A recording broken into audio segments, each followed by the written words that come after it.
At dinner, I spoke one sentence against my mother-in-law and my wife slapped me in front of everyone. Art. Across the face. In my own dining room. My name's Daniel. I'm a contractor. Been married to Michelle for 7 years. We were sitting around the table. Me, Michelle, her parents, her 2 brothers, her sister. They'd been living in my house for 5 years. Rent-free. Michelle's mother was talking, like she always did, about how I needed to work harder, make more money, provide better. I'd heard it 1,000 times. Usually stayed quiet. This time I didn't. Maybe if I wasn't supporting 6 extra people, we'd have more money. The table went silent. Michelle's face turned red. What did you just say? I said. The slap came fast, loud enough that her sister gasped. Don't you dare disrespect my mother. I touched my face. Everyone staring. Her dad stood up. You need to apologize. Right now. I looked around the table. At the people living in my house. Eating my food. Using my water and electricity. Not one of them worked. Not one of them contributed anything. No.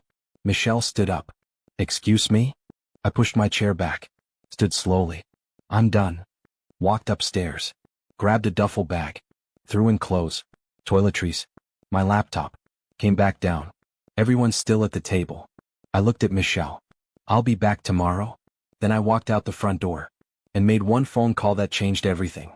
Met Michelle 8 years ago at a church barbecue. She was sweet. Caring. Family-oriented.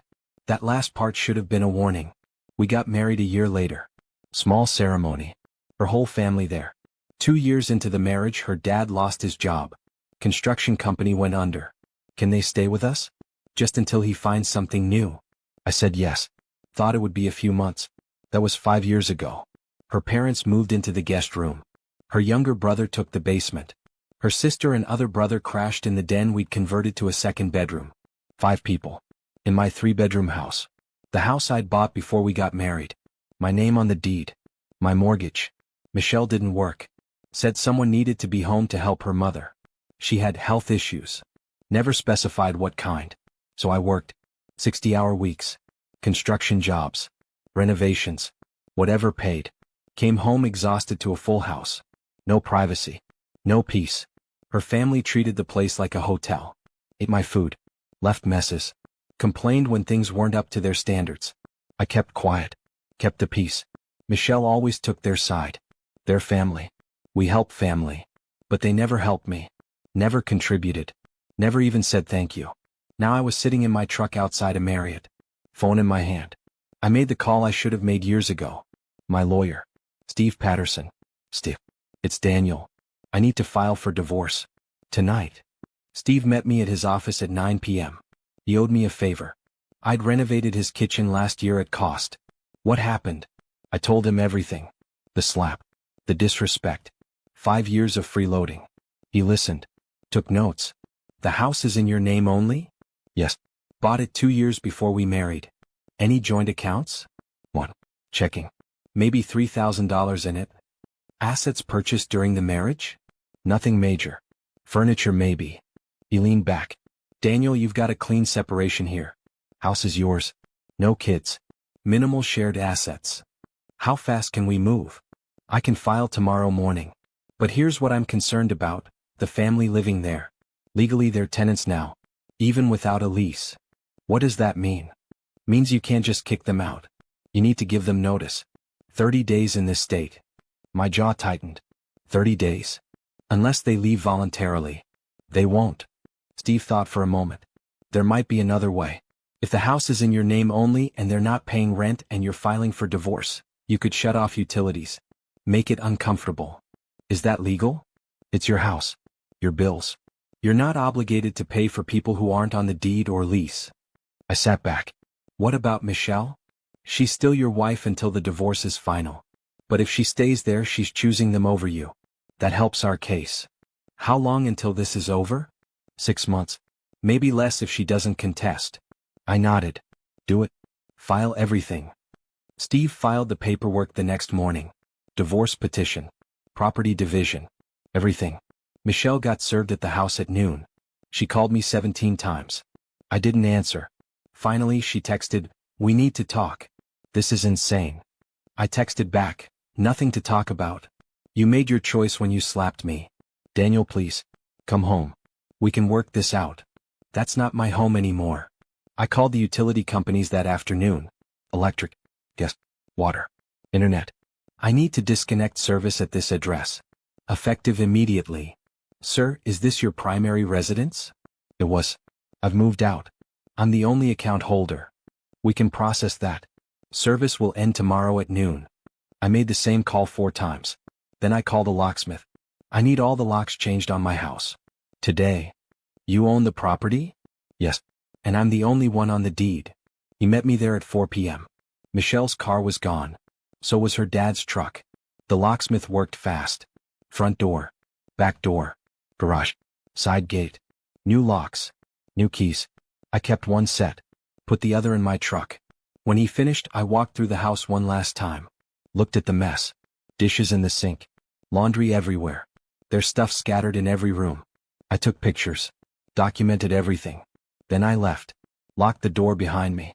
At 6 p.m. Michelle called again. This time I answered. What did you do? What needed to be done? The locks are changed. We can't get in. I know. Daniel, this is our house. No. It's my house. And you're not welcome there anymore. Michelle was screaming now. You can't do this. My family has nowhere to go. Should have thought about that before you slapped me. They'll freeze. The heat's not working. I shut it off, along with the water and electric. Silence. Then her voice dropped. Cole, you're going to regret this. I already regret the last 5 years. She hung up. 10 minutes later, her father called. I let it go to voicemail. You spineless piece of shit. Locking us out of our home. We'll sue you. We'll take everything. Deleted it. Her brother texted threats. Her sister called crying. Her mother left a long voicemail about what a terrible husband I was. I blocked all of them. Only person I didn't block was Michelle. Needed to document everything she said for the divorce. Steve called that evening. They contacted my office. Said you illegally evicted them. Did I? No. It's your house. You gave them free housing. You can revoke that anytime. But they're threatening to claim tenant rights. Let them try. They also said you stole their belongings. Everything in that house is mine. I have receipts. Good. Keep those handy. That night, Michelle sent a long text. Please. I'm sorry about the slap. I was wrong. But you can't punish my whole family for my mistake. They have nowhere to go. My mom's sick. My dad's looking for work. Just let us back in. We'll figure something out. I read it twice. Typed one sentence back. You chose them. Now live with them. She didn't respond. The next morning I drove past the house. 3 cars parked in the driveway. Sleeping in vehicles. I kept driving. 2 days later, Michelle showed up at my job site. I was framing a deck when I saw her car pull up. She got out. Eyes red. Hair messy. Daniel, please. We need to talk. I set down my hammer. I'm working. This can't wait. My crew was watching. I walked over to her car. Kept my distance. What do you want? My family's staying in a motel. It's $90 a night. We can't afford this. Not my problem. Daniel, they're my family. And I was your husband. You hit me. In front of all of them. Nobody said a word. She looked down. I know. I'm sorry. Sorry doesn't cut it. What do you want me to do? Sign the divorce papers. Move out. Take your family with you.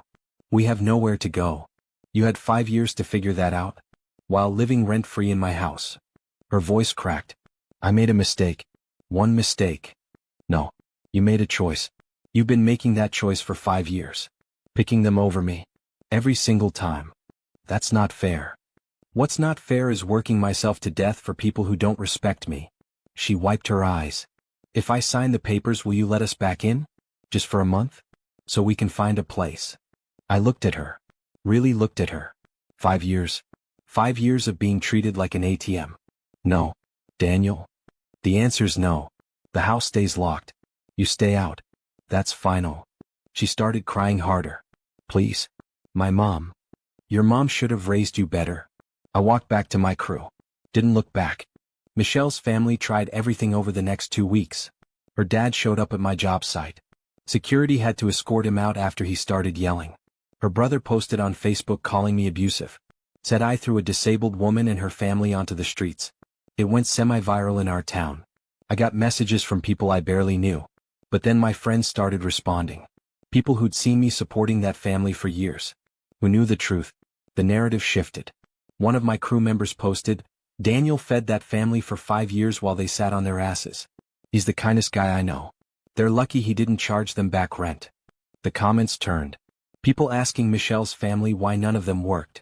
Why they lived off one man for half a decade. Michelle deleted her social media accounts. Her sister got a job at a grocery store. Her brother moved back in with his ex-girlfriend. Her parents found a cheap apartment across town. Michelle finally signed the divorce papers. Met me at Steve's office. Wouldn't look at me. "You ruined my family," she said quietly. "No. Your family ruined themselves." Steve slid the papers across the table. She signed. Pushed them back. "I hope you're happy." I didn't answer. The divorce finalized 6 weeks later. House stayed mine. No alimony. Clean break. I changed every door code. Repainted. Cleaned out all their stuff. Sold most of it. Donated the rest. The house felt bigger. Quieter. Empty in a good way. 6 months after the divorce, I ran into Michelle at a grocery store. She was alone. Looked thinner. Tired. She saw me. Froze. I nodded and kept walking. "Daniel, wait." I stopped. Turned around. "Yeah." She stepped closer. "I need to tell you something." "Okay." "My family, they're not speaking to me anymore." I didn't respond. After the divorce, after everything fell apart, they blamed me. Said I should have kept you happy. Should have controlled you better. Her voice shook. "My own mother said I was worthless for losing you." "I'm sorry to hear that." "Are you?" I thought about it. "Yeah, actually I am. Nobody deserves that." She wiped her eyes. "I finally see it now. What they were. What I let them turn me into. Took you long enough." "I know." She looked at me. "For what it's worth, you were right. About all of it. I chose them over you every time. And I'm sorry." I nodded. "Appreciate you saying that. Does it change anything?" "No." She smiled sadly. "Didn't think so."